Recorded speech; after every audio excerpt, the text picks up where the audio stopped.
Bonjour, bienvenue dans la série sur les bases de la mécanique quantique. Donc, nous avons vu l'expérience de Young avec les électrons, et nous voulons savoir par où passent les électrons. Alors, plaçons une lampe pour observer par où passent les électrons. Donc, on a notre double fente, un flux d'électrons,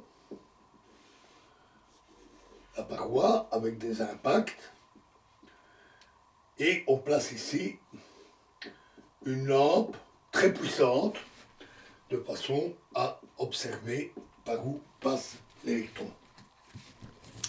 Les électrons étant des particules chargées électriquement, ils interagissent facilement avec la lumière, qui est une onde électromagnétique, provoquant ainsi un petit flash lumineux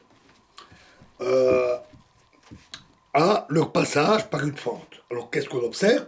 On constate qu'effectivement chaque électron passe par une seule fente.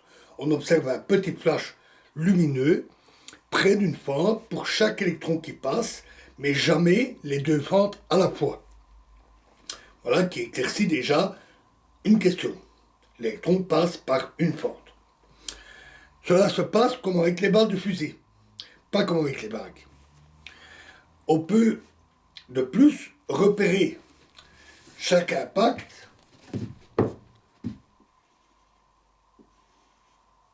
qui se forme juste après le flash et ainsi associer l'impact dans la cible à la pente par laquelle l'électron est passé.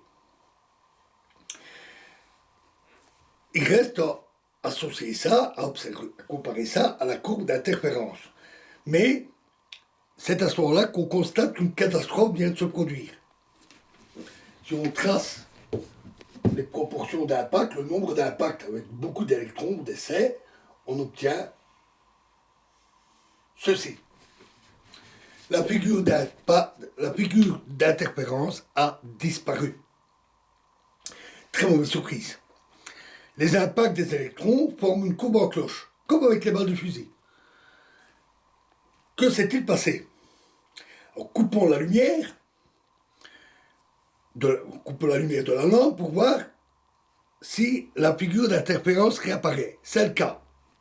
Remettons la lumière en route, plus d'interférence. Il semble bien qu'en éclairant les électrons, pour savoir par où ils passent, nous les avons perturbés suffisamment pour détruire la figure d'interférence. Pourquoi? Nous avons oublié un détail. C'est que contrairement aux balles de fusil, les électrons sont microscopiques, donc extrêmement légers. Leur masse est de 1 milliardième de milliardième de milliardième de gramme. C'est vraiment très très très peu. Une pichenette, même infime, doit les perturber considérablement. D'autre part, nous savons que la lumière, c'est aussi de l'énergie. Rien d'étonnant alors à ce que la lumière bouscule l'électron à un tel point. Alors, voilà qui est frustrant, évidemment, parce qu'en voulant les observer par où ils passent, pour expliquer la figure d'interférence, il n'y a plus de figure d'interférence.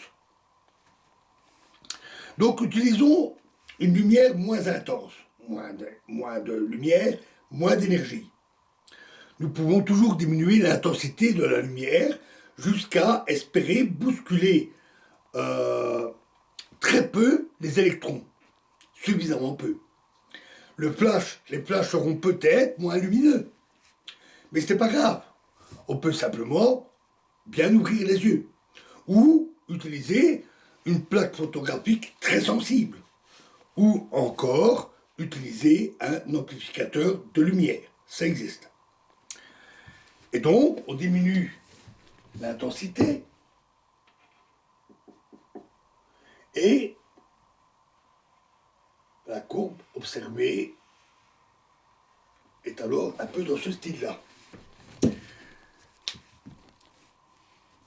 Donc, que se passe-t-il? Alors, premièrement, nous voyons que la figure d'interférence commence à réapparaître. Il y a quelques ondulations au fur et à mesure que l'on diminue l'intensité de la lampe. Donc, ça marche. C'est logique, puisque nous perturbons moins les électrons. La figure n'est pas parfaite, c'est pas vraiment la figure d'interférence, plutôt la courbe en cloche avec quelques petites ondulations. Mais on peut espérer découvrir par où passent les électrons pour former cette étrange figure. Regardons un peu les flashs donc maintenant. Les flashs lumineux. Mais là, une mauvaise surprise nous attend. D'abord, les flashs ne sont pas moins intenses. Ils sont toujours aussi intenses, aussi lumineux qu'avant. Tant mieux pour l'observation. Pas besoin d'amplification ou autre. Mais simplement, de temps en temps, des électrons passent sans provoquer de flash. On le voit parce qu'il y a l'impact qui se produit sur la cible et il n'y a pas eu de flash. Donc, on a les flashs, de temps en temps, il n'y a pas de flash et il y a toujours les impacts. Pourquoi? Mais nous avons oublié autre chose. Nous avons oublié que la lumière se comporte aussi comme un corpuscule. Les photons. Si nous diminuons l'intensité de la lampe, nous émettons simplement moins de photons.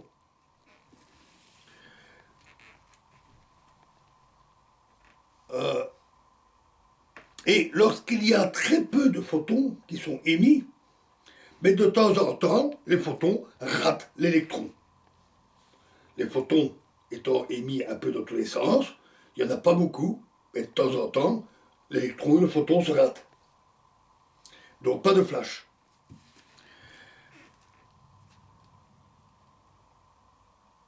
Et lorsqu'un photon heurte un électron, l'énergie du photon étant h nu, on l'a vu, liée à la fréquence, non pas à l'intensité de la lampe, ça veut dire que quelle que soit l'intensité de la lampe, le photon a toujours la même énergie.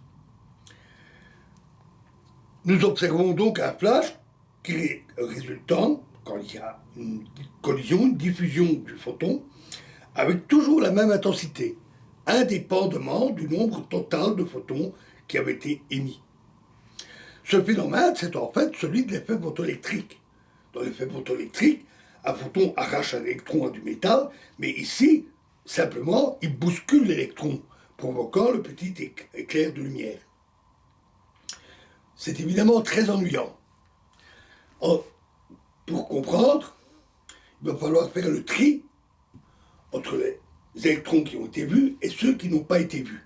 Et ça, c'est ce que nous verrons dans la prochaine vidéo. Je vous remercie.